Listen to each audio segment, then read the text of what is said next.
భారతదేశంలో 2G సేవలను ఉపయోగించే వినియోగదారుల సంఖ్య చాలా ఎక్కువగా ఉంది. ఈ వినియోగదారుల సంఖ్య దేశవ్యాప్తంగా 150 మిలియన్లను అధిగమించింది. అయితే ఈ వినియోగదారులకు తరచూ ఎదురయ్యే సమస్య అనవసరమైన డేటా ఛార్జీల కారణంగా అధిక ఖర్చులతో కూడిన రీఛార్జ్ ప్లాన్లను చేసుకోవడం. ఈ విషయంపై telecom regulatory authority of India ఇటీవల కొత్త మార్గదర్శకాలను జారీ చేసింది. ఈ మార్గదర్శకాలు 2G వినియోగదారులకు మాత్రమే అవసరమైన సేవల కోసం తక్కువ ధరలకే ప్లాన్లు అందించడమే లక్ష్యం.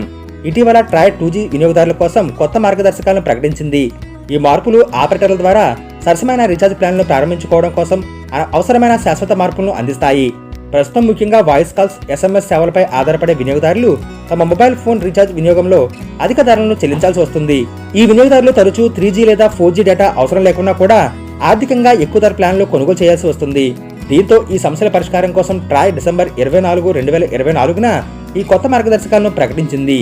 ఈ క్రమంలో టెలికాం ఆపరేటర్లు వీరి కోసం కొత్త ప్లాన్లు అమలు చేయాలని టెలికాం సంస్థలను ట్రాయ్ ఆదేశించింది. కానీ ఆయా సంస్థలు ఇంకా ఈ మార్పులను అమలు చేయలేదు. ఈ క్రమంలో జనవరి చివరి వారం నుంచి ఈ మార్పులు అమలు చేయనున్నట్లు తెలుస్తుంది. ట్రాయ్ చేసిన మార్పులతో ముఖ్యమైనది ఏంటంటే 2G వినియోగదారులకు ₹10 నుంచి ప్రారంభమయ్యే రీఛార్జ్ ప్లాన్లు అందించాలి.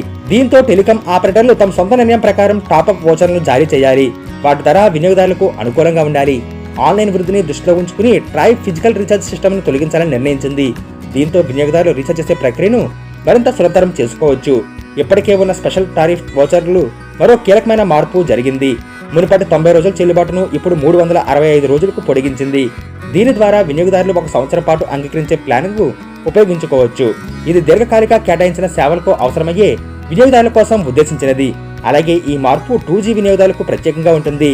డేటా కోసం చెల్లించే అవసరం లేకుండా కేవలం వాయిస్, SMS సేవను అందించడానికి మాత్రమే ఉద్దేశించబడింది. ట్రాయ్ మార్గదర్శకాలు ఇప్పటికే అమల్లో ఉన్నాయి.